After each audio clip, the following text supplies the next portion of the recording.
ఓం శ్రీమాత్రే నమః. కంచి ఆలయాలలో భాగంగా మేము చివరిగా వెళ్తున్నాము కామాక్షి అమ్మ ఆలయానికి.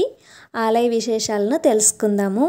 ఈ కాంచీపురం అనేది తూర్పు అర్ధగోళానికి కేంద్రంగా ఉంటుంది. అంటే మన శరీరానికి నాభి స్థానంలా ఈ కాంచీపురం ఉంటుంది. కాంచీపురంలో కామాక్షి అమ్మ ఆలయం, ఆ ఆలయానికి చుట్టూ ఎన్నో వైష్ణవ ఆలయాలు, శైవ ఆలయాలు ఉన్నాయి. వాటిని విష్ణు కంచిగా, శివ కంచిగా పిలుస్తారు. కడుపులో ఉన్న శిశువునకు నాభి స్థానము ఎంతో ప్రధానం కదా. అంతటి ప్రాముఖ్యత కాంచీపురం కామాక్షి అమ్మ ఆలయము. కడుపులో ఉన్న బిడ్డకు ఆ నాభి స్థానం నుండి పోషణ ఎలా అందుతుందో, అదేవిధంగా మన కష్టాలను, సుఖాలను కూడా అమ్మవారితోనే పంచుకుంటూ, ఆ అమ్మతో నడిచే వారికి ఎల్లప్పుడూ వారి పోషణను అమ్మవారే చూసుకుంటుంది. ఇంకా కామాక్షిలో కా అంటే లక్ష్మి, అంటే సంపద ప్రదాత అని, మా అంటే సరస్వతి, విద్యా ప్రదాత అని, అక్షి అంటే కళ్ళు. అలా లక్ష్మిని, సరస్వతిని తన రెండు కళ్ళుగా చేసుకుంది కామాక్షి అమ్మ. పార్వతీదేవి కైలాసంలో శివుడి కళ్ళను సరదాగా మూసివేసిన సమయంలో లోకమంతా చీకటిమయమయ్యి జీవరాశి ఎంతో కష్టాలు పడుతూ చనిపోతూ ఉండగా ఒక్కసారిగా పార్వతీమాత శరీర ఛాయ అనేది నల్లగా మారింది. ఆ కారణంగా కాంచీపురంలో ఉన్న కామాక్షి అమ్మ ముఖము నల్లగా ఉంటుంది.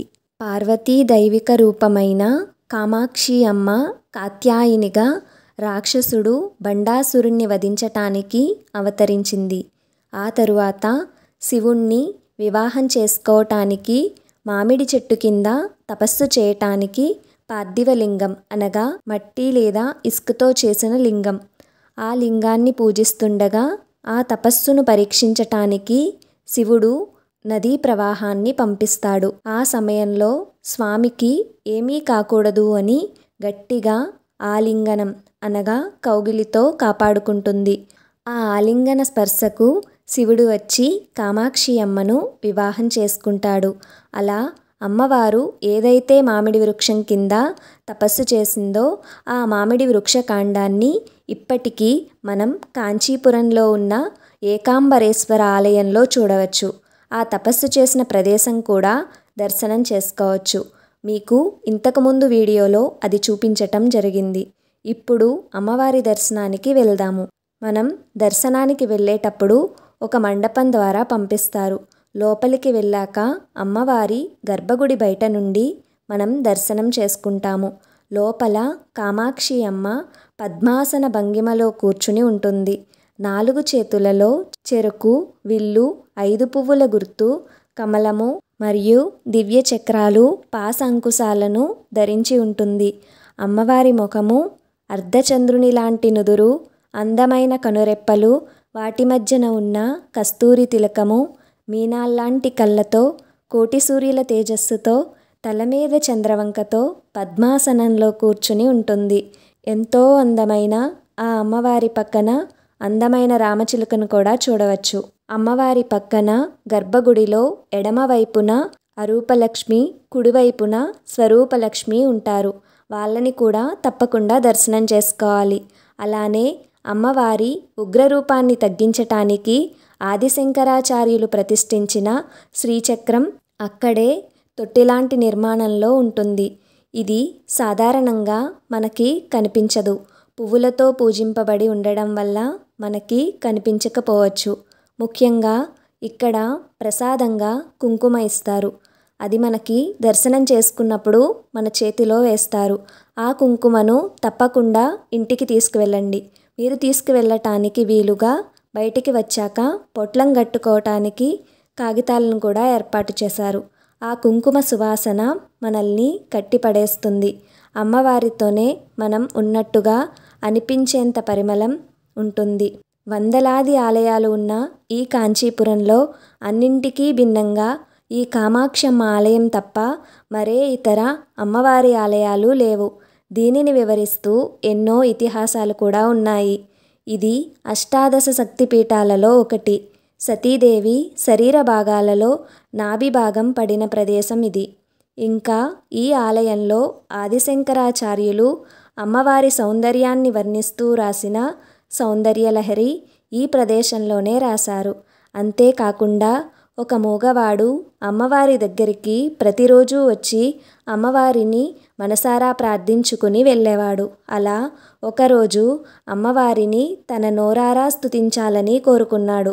దానికి ప్రతిఫలంగా అమ్మవారు అతనికి నోరు ఇవ్వడమే కాకుండా కవిత్వాన్ని రాసే శక్తిని కూడా ఇచ్చింది. దానితో అమ్మవారి అందాన్ని, కరుణను వర్ణిస్తూ మూక పంచసతి అనే కవితను ఇక్కడే రాశారు. కామాక్షి అమ్మ అలానే ఆ ఏకాంబరేశ్వరునికి అంటే శివునికి వివాహం అనేది ప్రతి సంవత్సరం పాల్గొన మాసంలో వైభవంగా జరుపుతారు. అంటే ఈ మాసంలోనే వివాహం అనేది జరుగుతుంది. ఆ వివాహానికి పెళ్ళి కాని వాళ్ళు హాజరు అవుతారు. పెళ్ళి కాని వాళ్ళు హాజరు అవ్వడం అనేది ఒక సాంప్రదాయం. ఇంకా ఇక్కడ నవరాత్రి ఉత్సవాలు, పౌర్ణమి నాడు ప్రత్యేక పూజలు జరుపుతారు. ఆలయంలో ప్రతిరోజు 4 ఆరాధనా సేవలు అందిస్తారు. వార్షిక పండుగ ఫిబ్రవరి మధ్య నుండి మార్చి మధ్య వరకు తమిళ మాసం వసంతకాలంలో వస్తుంది. మాసి అనే తమిళ మాసం వసంతకాలంలో వస్తుంది. ఆ సమయంలో రథోత్సవము, తెప్పోత్సవము జరుగుతాయి.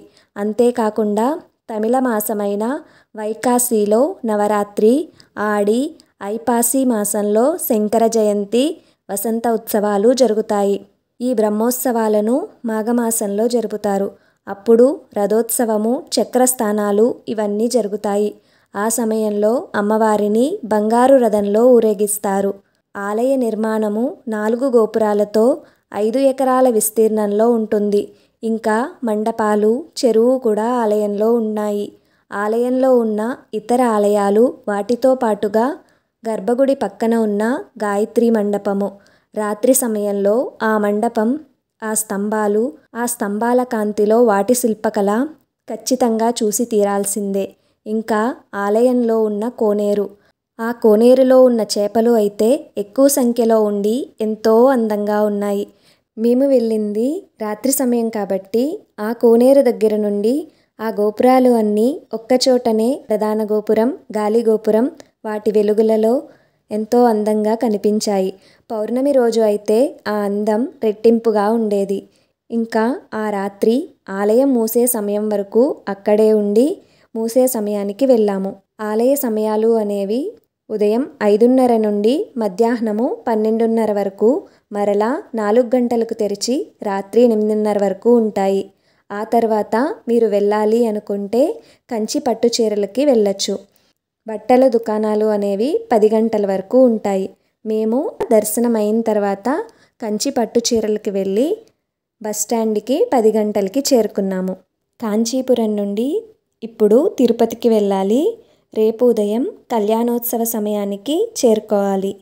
ఈ 2025లో కళ్యాణోత్సవ సేవలో జరిగిన మార్పులు, అలానే మీరు తిరుపతి కొండ మీద ఎటువంటి రూమ్ తీసుకోకపోతే అక్కడికి వెళ్ళాక ఎలా ఉండాలి, మేము ఇక్కడి నుండి ఎన్నింటికి వెళ్ళాము, తిరుపతి ఎన్నింటికి చేరుకున్నాము, అక్కడికి వెళ్ళాక మేము ఎక్కడ ఉన్నాము, ఇదంతా తెలుసుకుందాము తర్వాత వీడియోలో. ఓం శ్రీ మాత్రే నమః.